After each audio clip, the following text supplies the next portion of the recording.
ಇದು first vlog ಮಾಡ್ತಾ ಇದ್ದೇನೆ ನಾನು. ನಾವು ಓಪನಿಂಗ್ ಮಾಡ್ತಾ ಇದ್ದೀವಿ. ತುಂಬಾ ದೇವರು ಎಲ್ಲರೂ ಮಾಡ್ಲಿ. ಸನ್ರೈಸ್ ಮಿಸ್ ಆತು, ಆದ್ರೆ ನಂದಿ ಹಿಲ್ಸ್ನ ಸನ್ಸೆಟ್ ಒಂದು ಲೆಸನ್ ಕಲಿಸ್ಕೊಡ್ತು ನಂಗೆ. ವಾವ್, ಸ್ವರ್ಗ ಗೈಸ್. ಸೂರ್ಯೋದಯ ಮಿಸ್ ಆತು, ಬಟ್ ಬೇಜಾರಾಗೈತಿ. ಆದರೆ ಏನು ಮಾಡೋಕ್ಕೆ ಬರೋಂಗಿಲ್ಲ. ನಮ್ಮ ಜೀವನದಾಗ ಪ್ಲ್ಯಾನ್ ಮಾಡಿದ್ದ ಒಂದು ಇರ್ತೈತಿ, ಬಟ್ ಆಗೋದೇ ಬೇರೆ ಆಗ್ತಿರುತ್ತೆ. ಸೊ ಅದಕ್ಕೆ ಇಲ್ಲಿಗೆ ಏನು ಅಡ್ವೆಂಚರ್ ನಿಂತಿಲ್ಲ ಗೈಸ್. ಇಲ್ಲಿದ್ದ ನಾವು ಟ್ರೆಕ್ಕಿಂಗ್ ಸ್ಟಾರ್ಟ್ ಮಾಡೋಣ ಇವಾಗ. ಗೈಸ್ ಭಾಳ ಅಂದ್ರೆ ಭಾಳ ಲೇಟ್ ಆಯ್ತು ನಂದು ಇವಾಗ. ಆದರೆ ಟ್ರೆಕ್ಕಿಂಗ್ ಮತ್ತು ಸನ್ಸೆಟ್ನ ಎಕ್ಸ್ಪ್ಲೋರ್ ಮಾಡೋಣ ಬನ್ನಿ.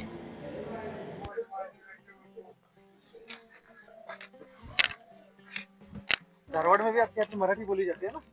मराठी ज्यादा नहीं सर उधर. अब बेलगांव में मराठी ज्यादा बोलते हैं. हमारे धारवाड़ में ज्यादा नहीं सर, पूरा कन्नड़. इसके बाद टीपू सुल्तान आ गया. ಇಲ್ಲಿ ಸನ್ರೈಸ್ ನೋಡ್ಬೇಕಂದ್ರೆ ಎಕ್ಸಾಕ್ಟ್ 6 ಅಥವಾ 5:30 ಇಲ್ಲಿ ಇರ್ಬೇಕು ನಾವು.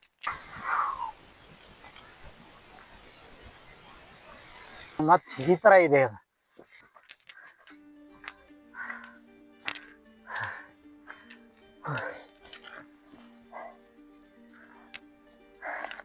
ನಂದಿ ಹಿಲ್ಸ್ ಮಜಾ ಬರ್ಬೇಕಂದ್ರೆ ಟ್ರೆಕ್ಕಿಂಗ್ ಮಾಡ್ಬೇಕು. ಕೆಳಗಿಂತ ಬೆಸ್ಟ್ ಮಜಾ ಬರುತ್ತೆ. ಟ್ರೆಕ್ಕಿಂಗ್ ಮಾಡೋದು ಭಾಳ ಸುಲಭ ಐತೆ ಅಂತ ಅನ್ಕೊಂಡಿದ್ದೆ. ಇವತ್ತು ನಾನು ಫಸ್ಟ್ ಟ್ರೆಕ್ಕಿಂಗ್ ಸಾಕಾಗಿ ಹೋಯ್ತು ನನಗೆ. ಇರಲಿ, ಒಂದು ಪಡ್ಕೋಬೇಕಂದ್ರೆ ಒಂದು ಕಳ್ಕೊಬೇಕಾಗತ್ತೆ. ನನ್ನ ಎನರ್ಜಿ ಕಳ್ಕೊಂಡ್ರೆ ಮುಂದೆ ಒಂದು ಬೆಸ್ಟ್ ವ್ಯೂ ಸಿಗ್ಬೋದು. ಬನ್ನಿ ಹೋಗೋಣ.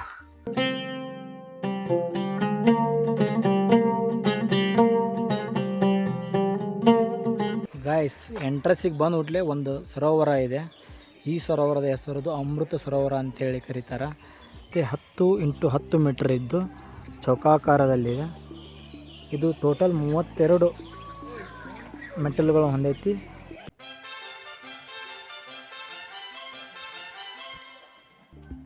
ಸಮ್ಮರ್ ಟೈಮಲ್ಲಿ ಬಂದು ಇಲ್ಲಿ ರೆಸ್ಟ್ ಮಾಡ್ತಿದ್ರು ಸರ್.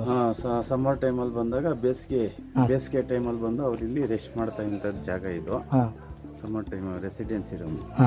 ಟಿಪ್ಪು ಸುಲ್ತಾನ್ ಮಹಲ್ ಇದು. 1740ರಲ್ಲಿ ಹೈದರಾಲಿ ಫೀಲ್ಡಲ್ಲಿ ಸ್ಥಾಪನೆ ಆಗಿರೋದು. ಒಳಗಡೆ ಏನು ಆ ಥರದ್ದು ಏನು ವಸ್ತುಗಳೇನಿಲ್ಲ, ಬರೀ ಎಂಟಿ ಇದೆ, ಖಾಲಿ ಇದೆ. ಹಳೆ ಕಾಲದ್ದು ವಾಸ್ತುಶಿಲ್ಪ ಕಲ್ಲುಗಳಿಂದ ಕೆತ್ತನೆ ಮಾಡಿರೋಂಥದ್ದು. ಸೇಮ್ ಇವತ್ತಿಗೂ ಯಾವುದೋ ಒಂದು ಕಲ್ಲು ಚೇಂಜ್ ಮಾಡಿಲ್ಲ ಇದರಲ್ಲಿ, ಹಾಗೆ ಇದೆಯಲ್ಲ. ಹಾಗೆ ಇದೆ. ಈ ಟಿಪ್ಪು ಡ್ರಾಪ್ ಇಲ್ಲಿಂದ ಫುಲ್ ಈ ಥರ ಡೀಪ್ ಆಗಿದೆ.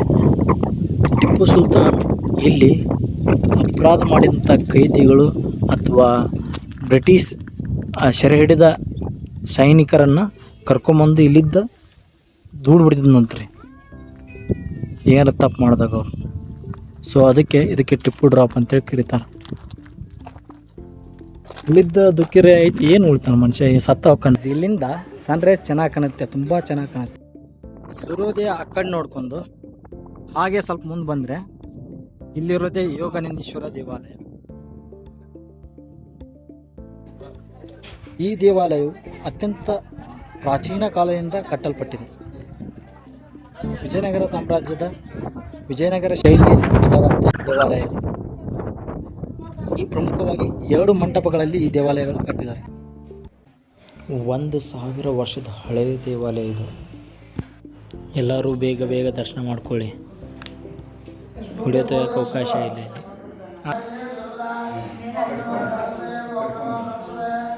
ಸ್ವಾಮಿ ಇಲ್ಲಿ ತಪಸ್ಸಲ್ಲಿದ್ದಾರೆ, ಅದಕ್ಕೆ ಯೋಗಾನಂದೀಶ್ವರ ಅಂತ ಹೆಸರು. ಗೈಸ್, ಆ ಕಡೆಯಿಂದ ಬಂದು ಈ ಕಡೆ ಲೆಫ್ಟ್ ಹೊಳ್ಳಿ ಈ ಕಡೆ ಸ್ಟ್ರೇಟ್ ಬಂದರೆ ನೋಡಿ ಇದಿದೆಯಲ್ಲ, ಮೇಲೆ ಹೋಗಂಗಿಲ್ಲ, ತಳಗೆ ಹೋದ್ರೆ ಇಲ್ಲಿ ಅರ್ಕಾವತಿ ನದಿಯ ಉಗಮ ಸ್ಥಾನ ಸಿಗ್ತೈತೆ ನಿಮಗೆ. ಬರೀ ಹೋಗೋಣ ಅಂದ್ರೆ ಅರ್ಕಾವತಿ ನದಿ ಉಗಮ ಇಲ್ಲಿ ಆಗೈತೆ ಅಂತೇಳಿ ಹೇಳ್ತಾರೆ. ಅರ್ಕಾವತಿ ನದಿ ಮೂಲ ಇದೆ ನೋಡ್ರಿ, ಇಲ್ಲೇ ಅರ್ಕಾವತಿ ನದಿ ಉಗಮ ಆಗೈತೆ. ಬರೀ ತೋರಿಸ್ತೀನಿ ನಿಮಗೆ. ಇಲ್ಲಿಂದ 160 ಕಿಲೋಮೀಟ್ರ್ ಹರಿತೈತಿ ಇದು. ಕನಕಪುರದ ಮೇಕೆದಾಟಲ್ಲಿ ಹೋಗಿ ಜಾಯಿಂಟ್ ಆಗುತ್ತೆ. ಇದೆ ನೋಡಿ ಗಾಯ್ಸ್ ಹೆಂಗಿದೆ. ಇಲ್ಲಿ ಉಗಮ ಆಗಿತ್ತು, ಆದರೆ ಇವಾಗ ಒಂದು ಹನಿ ನೀರಿಲ್ಲ ಇಲ್ಲಿ.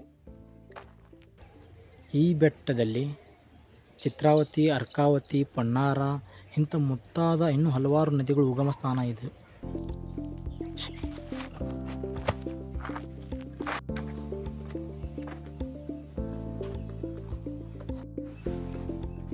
ಗಾಯ್ಸ್ ಇದೇ ನೋಡಿ ವಾಚ್ ಟವರ್. ನಾವು ವಾಚ್ ಮಾಡೋಣ ಇವಾಗ.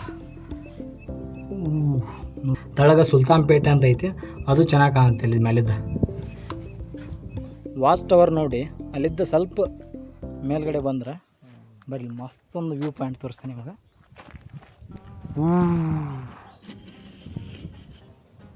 ನೋಡ್ರಿ ಹೆಂಗೆ ಕಾಣುತ್ತೆ,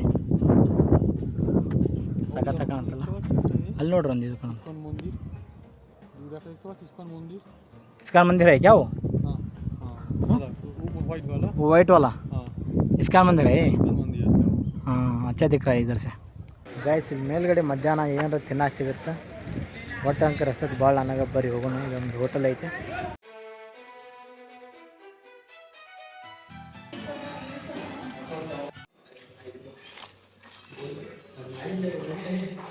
ಭಾಳ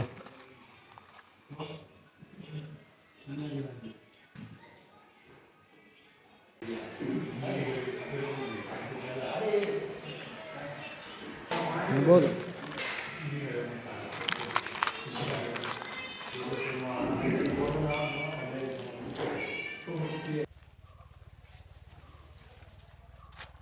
ಮೂರು ತಿಂಗಳ ಮೇಲೆ ಇವತ್ತು ಫಸ್ಟ್ ಟೈಮ್ ನಾ ಔಟಿಂಗ್ ಬಂದೇನಿ. ವರ್ಕ್ ಮಾಡಿ ಸಾಕಾಗಿತ್ತು. ಅಂದರೂ ನನಗೆ ಲೇಟಾಗಿ ಬಂದರೂ ಭಾಳ ಅಂದ್ರೆ ಭಾಳ ಖುಷಿ ಆಗತ್ತೆ.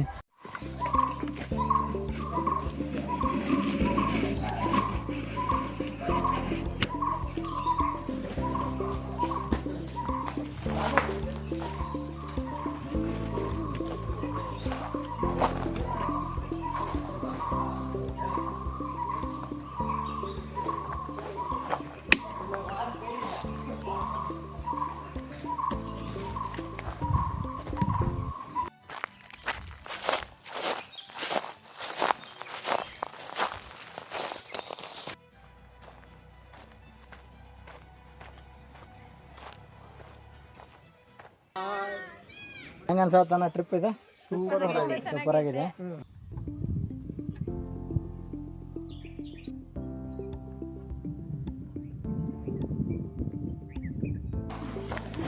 ಈ ನಂದಿ ಹೀಲನ್ನು ಚೋಳರ ಕಾಲದಲ್ಲಿ ನಂದಿದುರ್ಗ ಅಂತೇಳಿ ಕರೆಯುತ್ತಿದ್ದರು.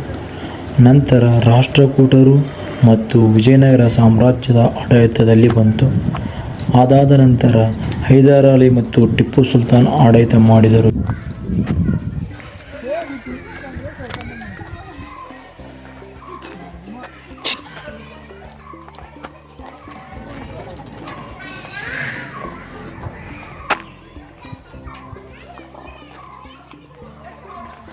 ಸೂರ್ಯಾಸ್ತ ನೋಡೋ ಆಸೆ ಭಾಳ ಐತಿ.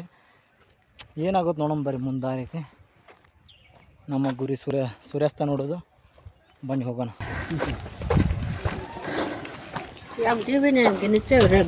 ಟಿ ವಿ ನೈನ್ లేదు అంటే ಟಿ.ವಿ. 9 ಬಂದಾರ ಅಂತ ಹೇಳತ್ತಾರ ನನಗೆ.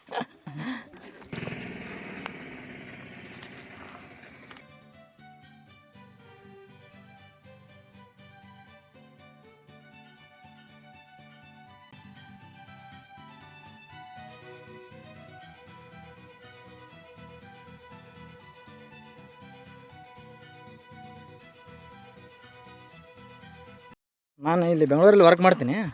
ಸ್ವಲ್ಪ ರಜೆ ಇದ್ದ ಹಿಂಗೆ ವಿಡಿಯೋಸ್ ಎಲ್ಲ ಮಾಡ್ತೀನಿ. ಯಾರ ಲವರ್ ಇಲ್ಲ ಬ್ರೋ ನಮಗೆ. ಹೆಂಗಿರ್ತೀರಿ ಬ್ರೋ? ಬೆಂಗಳೂರು ಇದ್ದೀರಂದ್ರೆ ನೀವು ಲವರ್ ಇಲ್ಲ ಅಂದ್ರೆ ಇಲ್ಲ ನಿಜವಾಗ್ಲೂ. ಕೊನೆಯದಾಗಿ 3ನೇ ಆಂಗ್ಲೋ ಮೈಸೂರು ಯುದ್ಧದ ನಂತರ ಲಾರ್ಡ್ ಕಾರ್ನ್ವಾಲಿಸ್ ಟಿಪ್ಪುನನ್ನು ಸೋಲಿಸಿ ಆ ನಂತರ ಈ ನಂದಿ ಹಿಲ್ಸ್ನ ವಶಪಡಿಸುವಂತಾನೆ.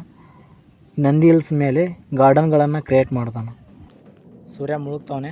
ಬನ್ನಿ ಹೋಗೋಣ. ಮಸ್ತ್ ಸನ್ಸೆಟ್ ಇರ್ತೈತಿ. ಬಂದು ನೋಡ್ಕೊಂಡು ಹೋಗ್ಬರ್ರಿ.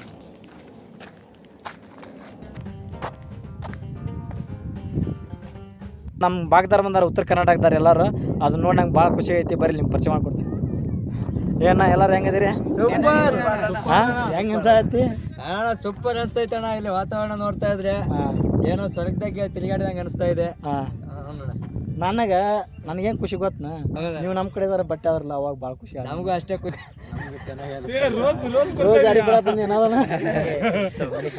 ಒಂದು ಹುಡುಗಿ ಸಿಂಗಲ್ ಅಂತ ಸಾಯ್ತಾ ಇದ್ದಾನ, ಹುಡುಗಿ ಇದು ಮಾಡ್ತಾ ಇದ್ದಾನ.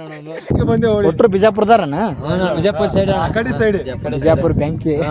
ಇವಾಗ ಸ್ಟಾರ್ಟ್ ಮಾಡ್ತಿದ್ದೀರಣ್ಣ ಲಾಗ್? ಹಾಂ, ಇವಾಗ ಫಸ್ಟ್ ಸಪೋರ್ಟ್ ಮಾಡಿಲ್ಲ. ಸಪೋರ್ಟ್ ನಮ್ಮ ಕಡೆ ನಾವು ಸಪೋರ್ಟ್ ಮಾಡೇ ಮಾಡಿ. ಎಲ್ಲ ನಮ್ಮ UK ಸೈಡ್ ಜನ ನಮ್ಮ ಅಣ್ಣಗೆ ಸಪೋರ್ಟ್ ಮಾಡ್ರಪ್ಪ, ಸಬ್ಸ್ಕ್ರೈಬ್ ಮಾಡ್ರಿ. ಇವಾಗ ಸಖತ್ತಾಗಿ ಕಾಣ್ತಾ ಇದೆ ವ್ಯೂ. ಬನ್ನಿ ನಿಮ್ಗೆ ತೋರಿಸ್ತೀನಿ. ನೋಡ್ರಿ ಎಷ್ಟು ಮಜಾ ಬರತ್ತೆ ನೋಡ್ರಿ. ಸೂರ್ಯ ಎಲ್ಲ ಕೇಸರಿ ಬಂದಾಗ ಮುಣಗ್ದಂಗೆ ಐತಿ.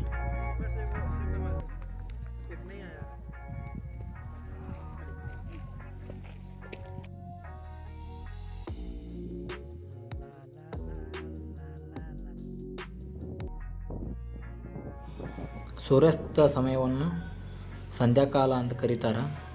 ಈ ಟೈಮಲ್ಲಿ ದೈವಿಕ ಶಕ್ತಿ ಹೆಚ್ಚಾಗಿರ್ತಾವಂತ, ಅದಕ್ಕೆ ಸಂಧ್ಯಾ ವಂದನೆ ಮಾಡ್ತಾರೆ. ಈ ಸೂರ್ಯ ನೋಡಿದ್ರೆ ನನಗೊಂದು ಸೀನ್ ಏನು ಬರುತ್ತೆ. ಮಹಾಭಾರತ ವೆಬ್ ಸೀರೀಸ್ನಲ್ಲಿ ಬರುವ ಸೂರ್ಯಪುತ್ರ ಕರ್ಣ ಸಂಧ್ಯಾ ವಂದನೆ ಮಾಡುವಾಗ ಇಂದ್ರದೇವ ಬಂದ ಅವನ ಕವಚ ಕುಂಡಲಗಳನ್ನು ಕೇಳ್ತಾನೆ. ಕರ್ಣ ದೇಹದಿಂದ ಕಿತ್ತು ಕೊಡ್ತಾನಲ್ಲ, ಆ ಸೀನ್ ಏನು ಬರುತ್ತೆ ನನಗೆ. ವಾ ವಾ.